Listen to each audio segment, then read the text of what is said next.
now I realized how much it meant to kids of the 90s because today I was in the flight and Tanha Dil. Exactly, right? And not even my name. I was like, you're gonna just call me Tanha Dil.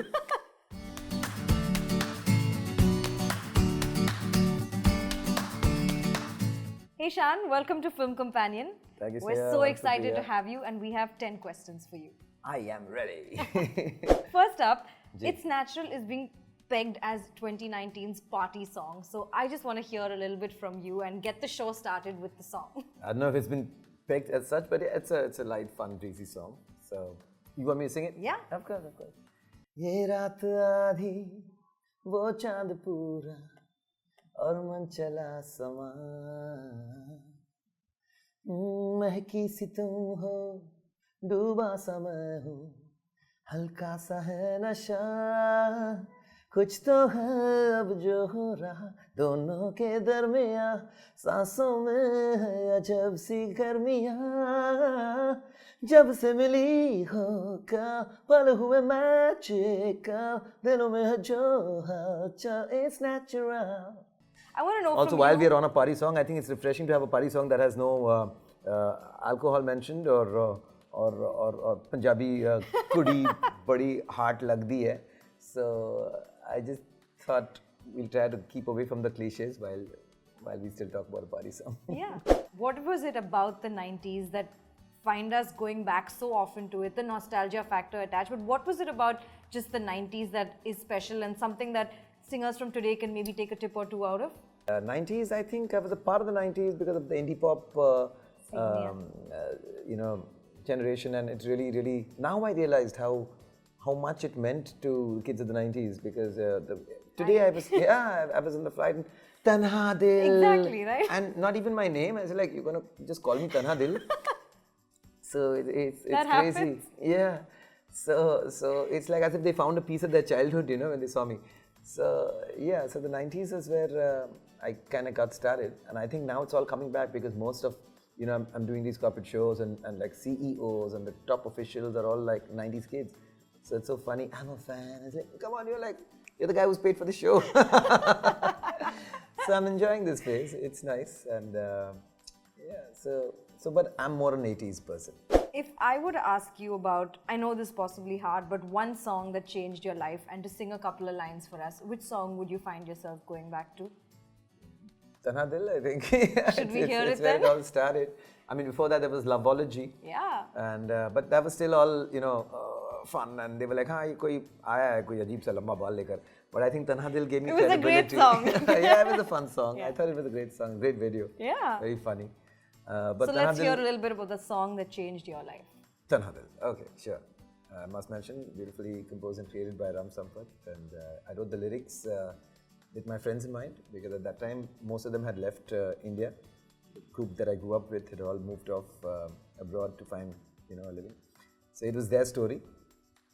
Right. उनकी कहानी मेरी ज़बानी ऐसे आँखों में सपने लिए घर से हम चल तो दिए जाने ये राहें अब ले जाएंगी कहाँ मिट्टी की खुशबू आए पलकों पे आंसू लाए पलकों पे रह जाएगा यादों का जहां मंजिल नहीं है अनजाना है कारवां चलना अकेले है यहाँ तन्हा दिल तन्हा सफर ढूंढे तुझे फिर क्यों नजर तन्हा दिल.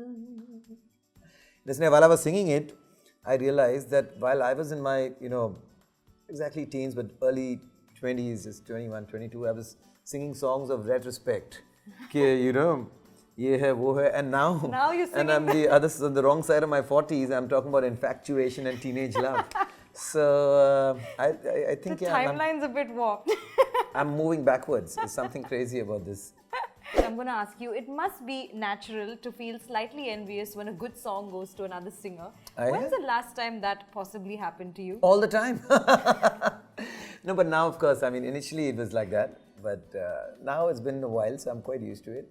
And I also believe that once someone has sung a song, no matter how well or how better you can sing it, people just completely sort of get attached or rather So kind of, the song belongs, they identify with that voice. So when someone casts a voice, they should be careful, I feel, because very often I hear some very nice melodies, some songs that would have actually lasted the test at times, but because they've casted a voice that is probably trend-centric, that with the trend, the song also kind of just became a part of that trend, or it could have probably been a timeless melody. See, जैसे ना जब कुछ बात सही होता है तो कुछ ऐसा sound आता है. More recently, like that song from मेरे नाम तू. That's such a beautiful song, and he sung it beautifully well. I mean, he sung it. I'm forgetting the name of the. Abhi. Do you want to sing it? Because you get to gig anyway, so you get to sing whatever comes to your mind. जब तक जहाँ में सुबह शाम हो, ना ना ना नाम हो. जब तक जहाँ में सुबह शाम हो, na na na na na. Very bad with lyrics. I forget my own songs also, but it's a beautiful song. I love the orchestration. She just puts me on like a dreamboat. What is one thing that you would like to change about the music industry? More songs like this. I would like people to actually work harder on creating beautiful songs that have a strong impact, have strong melodies. Instead of just going for instant, that instant hit formula. It's very easy. We know exactly how that works. But what happens is that there is no shelf life for these songs. So while you see, 20 million, 40 million, 80 million views, no one really remembers that song even 6-7 months down the road. Someone as amazing as A.R. Rahman, he too has kind of got sidelined because the kind of trends, they want instant tracks, but his music takes a while for you to grab and understand, because he goes in depth when he composes. Time.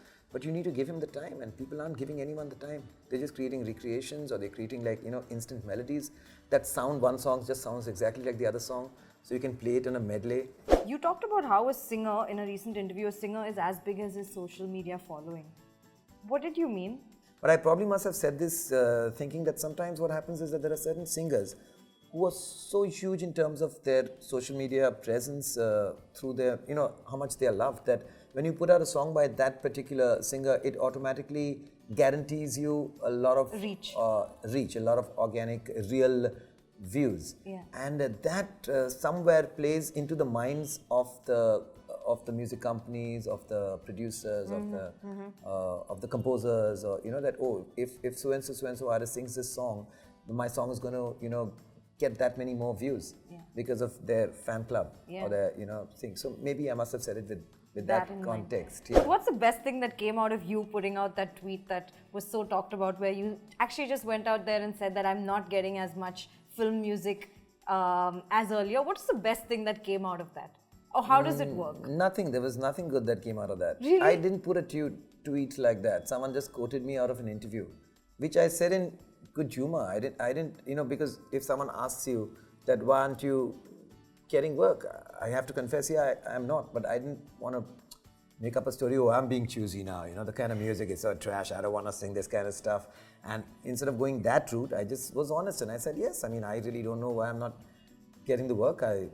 Same guy was singing for all the same composers, and today they don't want to call me for the recording. So it was just a very honest, frank reply. It wasn't, it didn't work out the way, say, Sunil Chhetri's put out that tweet and everyone filled up the stadium to watch that football game. No, I didn't get any calls from any composers or producers or music companies after that. That didn't work. If that was the intention, that didn't happen. But that wasn't the intention. It was just an answer to a question. For someone who's a millennial kid who's discovering the magic of your songs now. I'm a millennial kid. I'm just wearing these glasses to look a little serious. Right. What's a good starting point? Maybe one of the most underrated songs of your career. Someone who's just discovering the magic of your music. What song would you recommend that they listen? I'm going to ask you to sing it as well. What's going to work for the millennial kid? I really don't know. I don't know what works for them. I feel sometimes, I feel very young. But I don't know if it's the same kind of a mindset that a millennial kid has. But I know that they like it intense. They like it a little more sort of, over the top when it comes to romance and stuff like that. But that's not my style at all. I like to keep it breezy. I like to keep the romance in the romance. I don't like to kill it with, and those intense growls and rolls and sleepy, drawny things. So I don't see Give how us they one could song, like that. one song that you want them to pick up from. A song that you're most proud of? जब से तेरे नैना मेरे नैनों से लागे रे तब से दीवाना हुआ सबसे बेगाना हुआ रब भी दीवाना लागे रे रब भी दीवाना लागे रे हो जब से तेरे नैना So of course I would have probably sung it now. जब से तेरे नैना मेरे नैनों से लागे रे तब से दीवाना हुआ सबसे बेगाना हुआ रब भी दीवाना and I'm about to die but I'll finish this song before I die. But yeah, they like it like that. And what's the strangest place a tune has come to you? My dreams, very often. Really? That happens? So I wake up and then I think, oh my God, what a beautiful song. Then I look up from my phone and it takes like, 2 minutes for that stupid phone to activate itself. Then the wife is sleeping and I'm like, and